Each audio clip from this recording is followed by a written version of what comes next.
So the question I've got for you is, does every time you start a big project make you want to buy a new machine because you don't have automatic jump stitch cutting?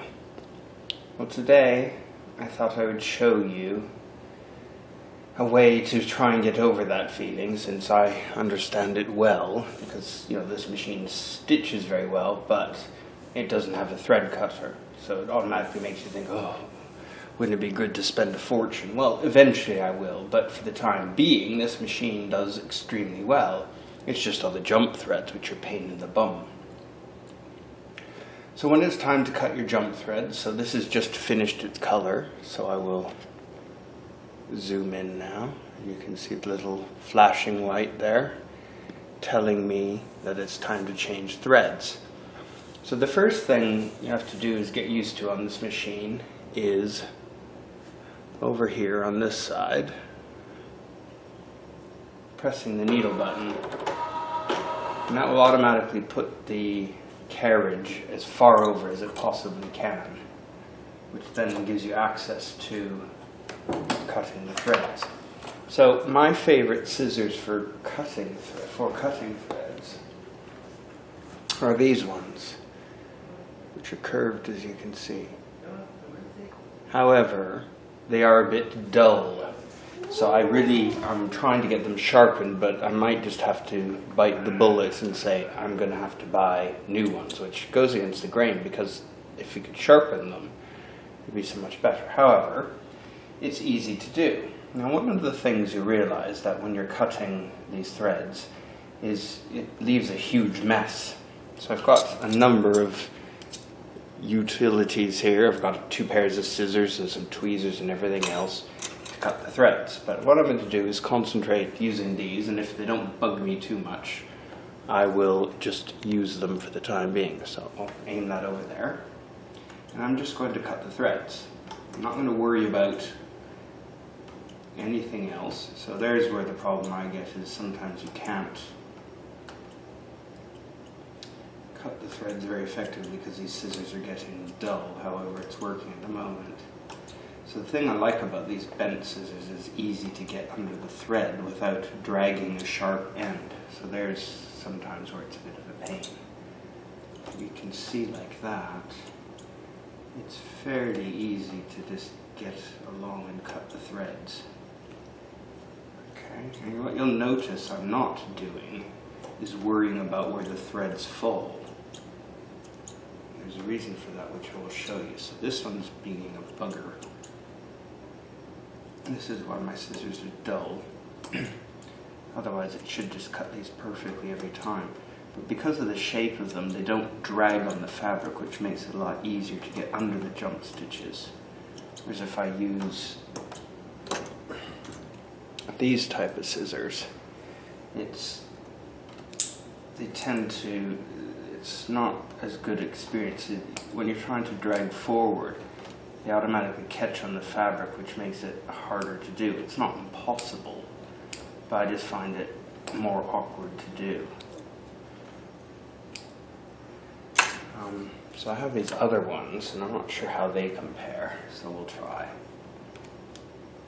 These are extremely sharp, but you can't really get under the threads with these. So these don't really work for getting under the threads. That's why I like the curved. So I definitely have to get a new set of these scissors, which are sharper. It just makes it easier. So it doesn't take too long. There's a lot of jump threads here, not as many as some of my other patterns. And I'm not going to worry about the bottom right at the moment. I can deal with that later because they're just bobbin threads that are fairly easy to cut after the fact.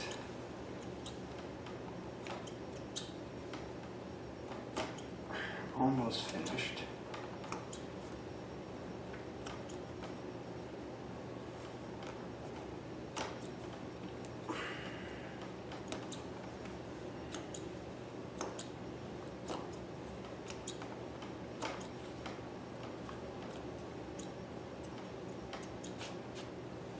I think I've I've got them all. Okay, so now the moment of truth. If you have a lint roller or just some painter's tape, like I've got here,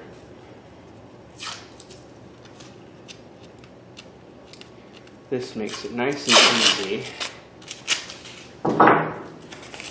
to just pick up all the threads.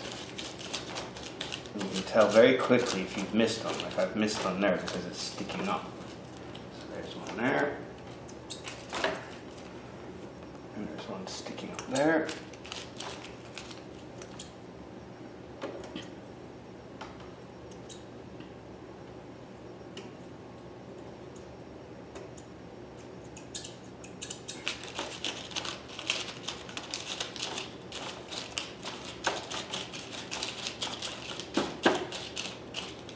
Okay, so that's done. All the threads are picked off. Now the next thing I want to show you is I want to zoom back in here. Oops, wrong way. Zoom out. There's one more button. So I need to press to turn the carriage back. And then this button here, which I need to zoom down a bit. That one allows me to check the bobbin. So it's always good when you do your jump stitches to just take a look under there. So I've got a fair amount of bobbin, that should be fine. Just so you don't run out. This bobbin machine, strangely enough, does not have a bobbin level indicator. It can tell the thread, top thread has a problem, but quite often you'll run out mid-project and it's not good. So it's good to just make that little check before you get on.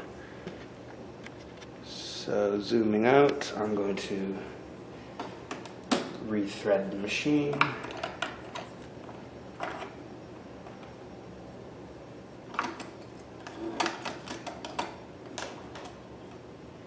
Okay, drop the foot.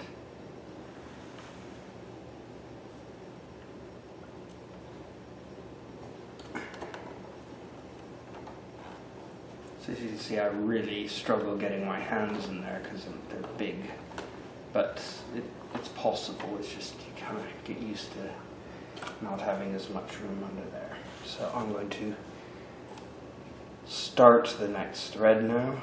Press start, and then let it do its thing.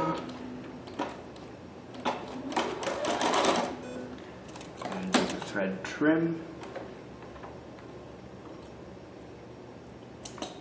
That's also where I like my curved scissors. If they weren't so dull, it would be a little easier.